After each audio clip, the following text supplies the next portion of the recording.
I, Sophia, will tell you how I took charge of my life and managed to stop my husband, Xander, from ruining it completely. I will be using fake names for a very specific reason. I happen to be a pretty well-known lawyer in the state where I live, and I know I will end up being recognized. That is something I don't want due to several reasons, so fake names it is. I won't get into a lot of detail about my and Xander's love story. Yes, we fell in love, got married and all, but it ended in a divorce, so I guess the love wasn't all that real on one end. So, to be blunt, Xander cheated on me. I saw the signs. He was avoiding me, spending a lot of time outside and going on frequent business trips.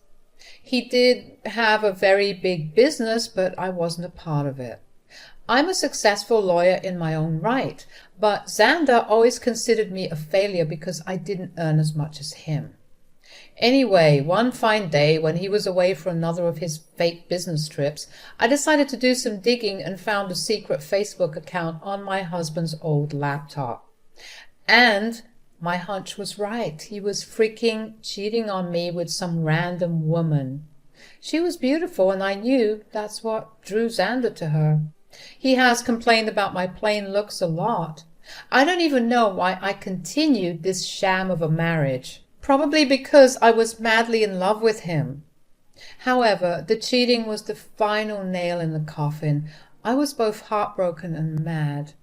I immediately called and confronted him. I said, "What is this, Xander? Are you freaking cheating on me? I've plenty of proof to show that you cheated on me. How could you do this?" "What can I say, Sophia? You're just not that interesting anymore. You spend all your time running after useless cases and ignore me all the time. Besides, it's not like you are a supermodel who could keep me with just her looks." "What are you even talking about, Xander? You know I have a stressful job. You knew what you had signed up for. I haven't even been neglecting you. You are the one who has stopped coming home and refused to talk to me. That is how I found out about your affair." When I had decided to call Xander, I expected him to show some remorse. But I wasn't expecting the cold response he gave me. He was putting all the blame on me and saying that his cheating was justified. Spoiler alert, it wasn't. I wasn't going to be accused of anything that I didn't do. When I pointed out the obvious flaws in his accusations, he simply turned cold again and didn't try to pin the blame on me again. He simply said, "Good that you found out, Sophia. I no longer have to hide my beautiful girlfriend anymore. She and I will have a perfect life together after I divorce your useless self. Finally, I will marry someone who's worthy of me and my name." I felt like I was hit with a ton of bricks. My blood ran cold when Xander talked about the divorce. He was downright insulting me and telling me that I wasn't good enough for him. He accused me of being a bad wife when he was the one sneaking around having an affair. Hell, he wasn't even remorseful about it. He was boasting about his affair and claiming how much a better wife the mistress would be. I was reduced to tears when he demeaned me and boasted about his affair like that. This was the man I had loved for over a decade. Through my tears, I said, "How could you say that, Xander? All these years I've been beside you through thick and thin. I stuck to my vows and valued you more than anything in my life." "Well, guess what, Sophia? Doesn't matter anymore. You're just not right for me. I'm now a proud business owner, and a girl with average looks and a pretentious law degree won't do me good." "How could you demean me like that, Xander? I'm a capable woman. Even if I don't have good looks, I have been a good wife to you. And now you're thinking about divorce?" "I'm not thinking about divorce, Sophia. I have already decided to divorce you. I'm done. I don't want to be with you anymore. I will file soon and already hired a great lawyer. You better move out. before I come home. I don't want to see your ugly face anymore." A few hours after hanging up on me, Xander sent me the divorce papers through a friend. The friend actually looked at me like he was sorry about the situation. I numbly took the papers from him and shut the door. I cried miserably for a while, letting everything soak in. I spent the day crying my eyes out about my life. I wasted my good years loving a horrible man. But now I wasn't going to do that anymore. I was a strong woman who would take control of her life and teach Xander a good lesson. I must mention something here. When Xander's friend delivered the papers to me, he told me that my husband had talked about drawing out the divorce. Initially, I had no idea why he would say that. But as my head cleared after a good cry, I remembered the fact that I had signed a prenup before our marriage. During a prenup, he had insisted on saying that I was entitled to half of his business if he cheated and there was a divorce. This was something that never occurred to me when I heard about the cheating. I had no intention of being with a cheater, and I also wasn't going to let go of what is rightfully mine. It made sense why Xander wanted to draw out the divorce. He wanted me to give up my fair share from the prenup and get nothing. That also explained why he wrote that his divorce lawyer was the best in the city and would crush me. He was threatening me to back off without asking for a share of the business. As the hours passed and the realization hit me with full force, I vowed to walk out of this marriage, but not without destroying Xander's life. I immediately called his lawyer and set up an appointment with him. I also moved out of the house in 2 days and shifted to my childhood home, which was in my name. I was thinking of renting it, but never got around to it. It came in handy when I was in trouble. I also texted Xander and said, "I have already moved my stuff from your house. It's safe for you to come back. I took my ugly face and body out of your damn house. Good that you have come to your senses and not making a fuss. I guess my lawyer's big name has put some fear into you." "I don't fear your lawyer, Xander. My profession sees too much of them to fear them. Anyway, I should warn you, I will give you an easy divorce, but will make you uphold the prenup. Don't think that I have forgotten it." "Oh, we will see about that, Sophia. My lawyer will drag out this case till you give up. I won't give you my business, that's for sure. For now, you will stay away from me. I don't want to talk to you.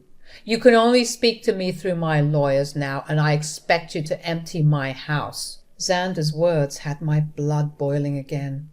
It's truly amazing what rage and hate can do when the other person is being a complete piece of shit. My mind was clear, and I literally wanted to laugh at Xander. He had no idea who he was up against. I doubted his lawyer had any idea either. Anyway, the truth would soon come out when I finally met with Jake, who was his lawyer. Jake and I met for a business at a cafe at my request. He took one look at me and immediately started to shiver. Before spotting me and realizing who he was dealing with, he was looking pretty confident about himself. I must admit, Jake is actually a pretty good lawyer, but not as good as me. Xander has never really considered me to be an influential lawyer, so he hadn't bothered to tell Jake who he was fighting against. So this poor man was seriously ambushed when I met up with him at the coffee shop. He looked really nervous and his hands were shaking. I decided not to intimidate him more than necessary. He wasn't the one to blame for my miseries anyway, so I said, "Hello, Jake. Nice seeing you here. You looked very surprised when I walked in. If you have any doubts, let me just clear them out for you. Yeah, I am the wife." "I'm so sorry, Mom. I wasn't expecting you to show up. The surnames don't match, so I—" "Of course they don't, Jake. I got married after I got my degree in law, so I use my maiden name for official purposes." "I see. Well, so I'm guessing you want to drag out this case. That's what my client has told me." "Well, your client has been bullshitting you, Jake. He is the one who wants to drag out this case. Isn't that what he has told you?" Jake looked really uncomfortable with my question. Since I worked as a lawyer, I had a habit of keeping a straight face and asking the right questions. I didn't make my name for nothing. Jake knew that very well, so when I asked him a direct question, he didn't know how to deflect. I again decided to spare the poor man and said, "You don't have to answer that, Jake. I've known Xander for over a decade. I married that idiot, for God's sake. I know what goes through his thick head. Now, since I know you and don't think it's fair on you, I will tell you the truth about this divorce." "What do you mean, ma'am?" "Tell me, Jake, did my dear husband mention to you that he had cheated on me?" Jake's expression was everything I needed to draw a conclusion. He didn't need to spell it out for me. He was once again surprised by my declaration. I won't lie to you guys, it did sting and hurt my ego to tell my colleague that I had been cheated on. It's not a nice thing to experience, but I knew better than to betray my emotions. No matter how humiliated I felt, I still had the upper hand. I knew that very well. Jake, on the other hand, didn't know shit. He said, "No, I don't think my client has told me about that. But he did warn me that, in his words, you would make some baseless accusations because you want to ruin him."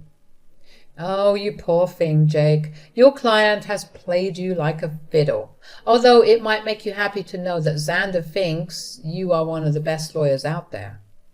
"Well, that's a big compliment, but I will never measure up to you, ma'am. I wish he had told me that his wife also practices law. He only told me that you work at a law firm." "Oh, my husband never really took my accomplishments seriously. He had a habit of undermining my work and my influence. It was foolish of me to stay with him this long. However, it was smart of me to sign the prenup to save my butt." Jake was completely taken aback by the word prenup. He looked shocked, and the word seemed foreign to him. I didn't need to learn rocket science to know that he had been ambushed again. Xander had conveniently forgotten to mention the prenup to Jake. Did he hope that I had forgotten about it? Well, who knows? It didn't matter, since the word of the prenup was out there. Jake was frazzled and said, "There's a prenup in this marriage? Your husband hadn't mentioned that. Do you have any proof, ma'am?" "Oh, I do have plenty of proof, Jake. I brought the papers along. I had a feeling that Xander would try and get out of dealing with the consequences of his actions. Well, not on my watch." "I would really like to see the papers, ma'am. Also, I think I would need to see proof of his affair, if you have any." "Don't worry, Jake. I brought along everything. Like I said, it isn't me who wants to drag out this divorce. The sooner it happens, the better it is for me." I handed over everything I had to Jake, from messages to pictures, documents. I had all the proof right in my handbag. I casually gave them to Jake, knowing that the case would always go in my favor.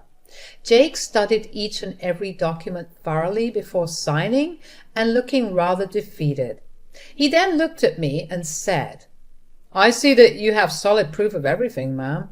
I had no idea about all of these things." "I figured that out, Jake.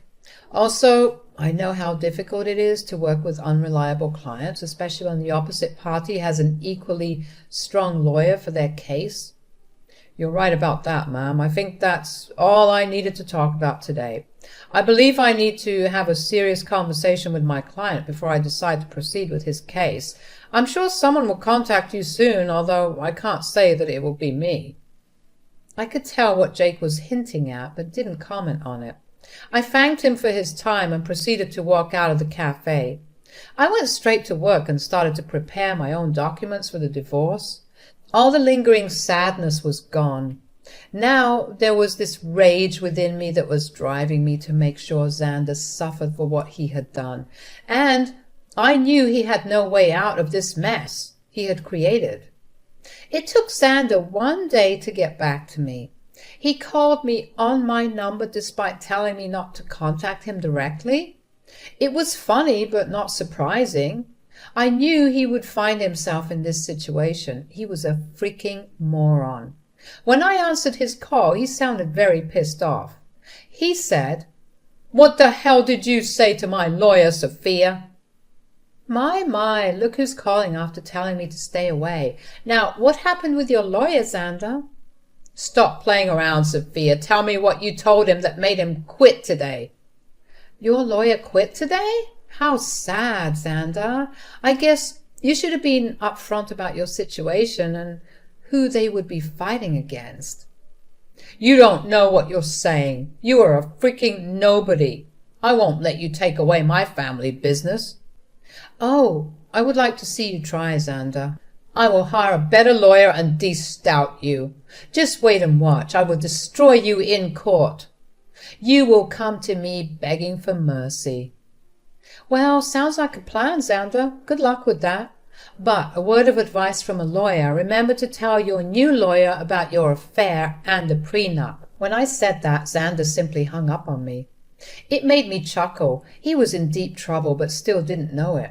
He would try every lawyer in town and see if anyone would represent him. I am a known name here, so people knew not to mess with me. Plus, anyone stupid enough to believe his lies would be dragged down to reality when I present them with my ammo. Xander said that he would make me beg for mercy. I knew that it would be a matter of time before he would come begging at my door.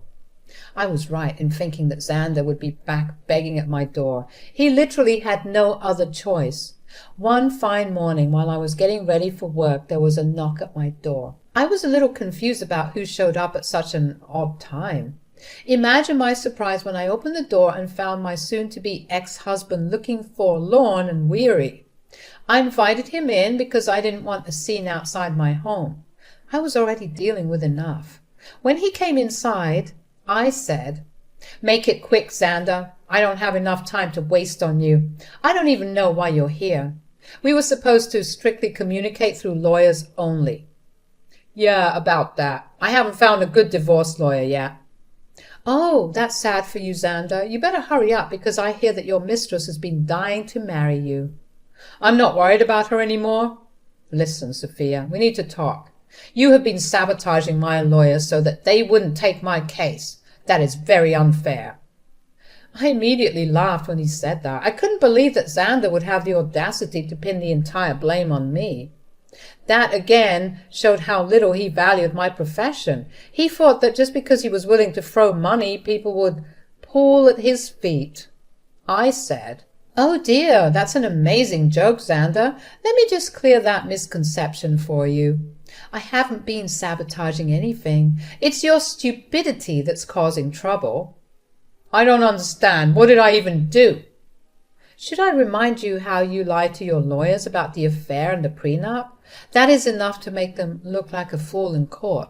Do you think lawyers would jump at representing unreliable clients like you? Besides, I will admit that my name will make a lot of people walk away. You may consider me to be useless, but I actually do have a good name in this profession." "Yes, I know that now, Sophia. I've tried being open with lawyers too, but none of them are willing to help me." "That's what happens when you try to go against an ironclad prenup. You really should have thought your affair through, Xander.